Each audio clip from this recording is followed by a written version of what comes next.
during such incidents that's come to light, this was a 30-minute long hostage situation that actually happened in Mumbai. How do the law enforcement agencies actually go forward with dealing with it?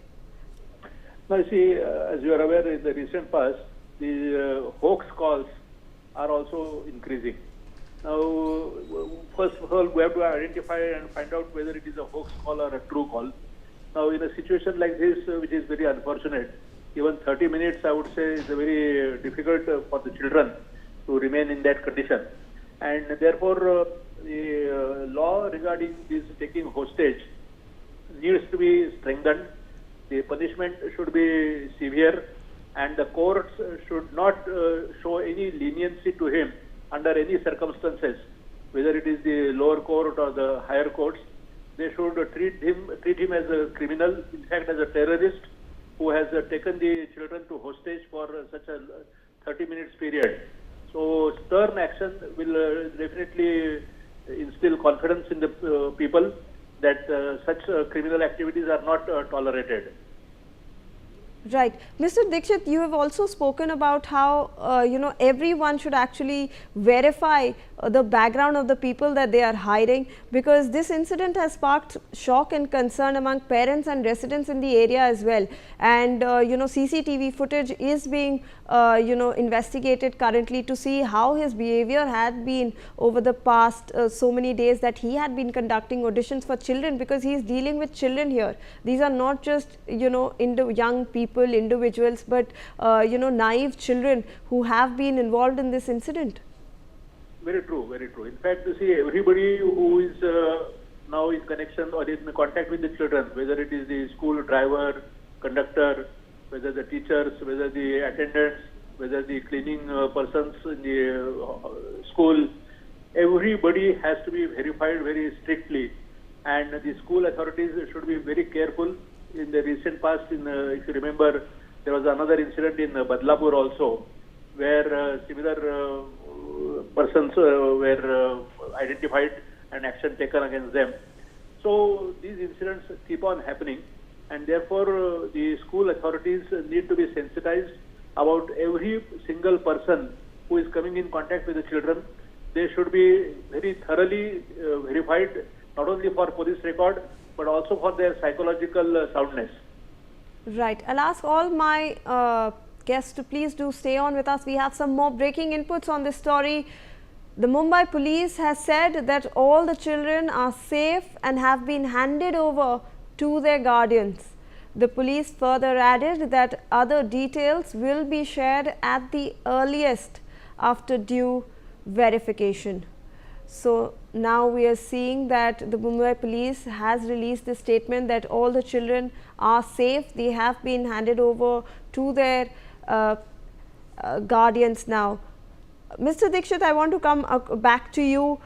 We were talking about the trauma that the children will actually go through after being in such an incident, and because of one man who was mentally stable, or he wanted to have a chat, because of this person 15 to 20 kids will have lifelong trauma, sir. True, very true. I think the children, apart from the restoration to their parents, they also need to be provided psychological assistance to make sure. So usually what happens is, after this kind of a traumatic situation, time does play a very important role in healing them. But if there is a particular person or a child which is having or suffering from this kind of a syndrome, then certainly the assistance from the psychiatrist should be provided to ensure that he comes out of this syndrome and becomes normal. Right. Mr. Sahai, I want to come to you. This entire situation lasted for 30 minutes.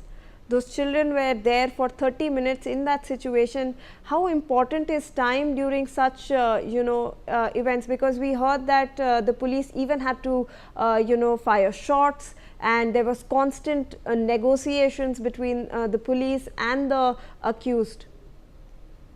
It is extremely important, and the police to understand as to what is the nature of weapons or attitudinally where he is and what he can possibly do. That understanding is very, very essential, and 30 minutes is a very long time. Anything can go awry in just in a couple of seconds. We are talking about the mental harassment which the children have gone through. So that we leave it apart for the time being, because only once they are free, then psychological support and variety of other things which are pretty standardized, which needs to be given to those children. But this 30 minutes from the time you get the information, you get the call, and to plan which nature, because we don't know, at some point in time might be you have to crash into the site.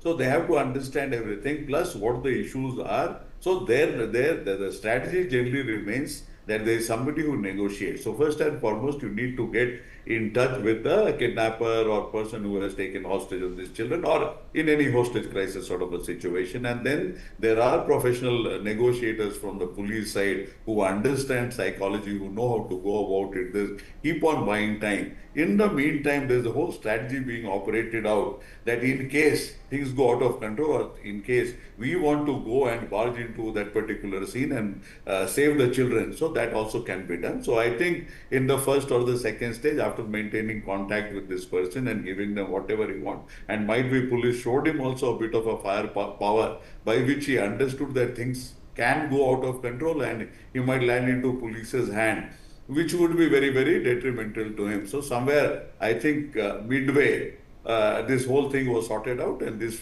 children were released from the hostage crisis. This fellow is completely in custody of the police, and police can go further and find out all the inner wheeling dealings of this case. And one thing which certainly the police should do, that they should take it to the final logical conclusion where we know why this case happened, why this particular process, how this fellow is in distress. He is in distress, there is no doubt about it. Whether it is real, whether it is imaginary, who created the distress for him, and what is the road ahead. Mandatory, it has to be a background verification, background police verification, and a psychological test for every single employment which happens in this country. Otherwise, we'll keep meeting with such situations over and over again, over and over again. Absolutely. Seema Kausar, I want to bring you back into this conversation. We have been discussing how, the background checks are very important when we are dealing with kids or any other organization as well. Do you think we lack that somewhere in the society? Yeah, absolutely. Definitely. I completely agree with you, because in the schools, the school drivers are do rape things, many criminal activities, even in everywhere without, say, we Indians, we don't have that culture itself to background check.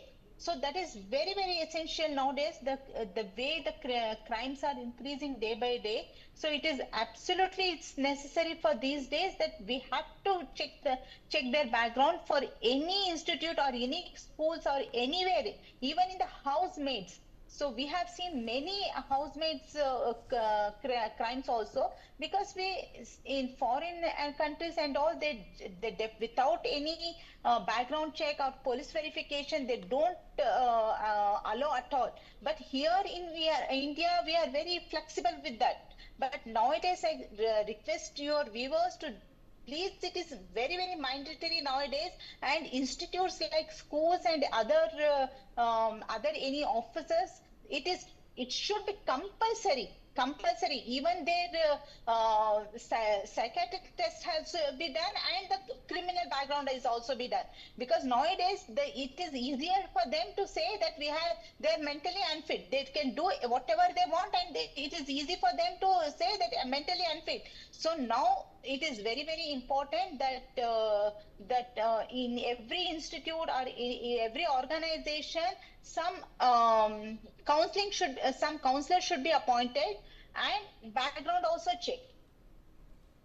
Right, absolutely. I think this does bring to the fore the importance of background checks, because we are coming to know that this person had been in fact conducting auditions at that place over the past 4 to 5 days, and today was the day when he decided to actually hold the children hostage. A really shocking incident coming to light. and joined on the phone line by a political analyst, Raj Lakshmi. Thank you for joining us. A very shocking incident coming to light over here, a person taking children hostage just to have a talk and then threatening the police that he will in fact harm himself or the children if his demands are not met. You know what, in today's times, I think that the most important or the most valuable asset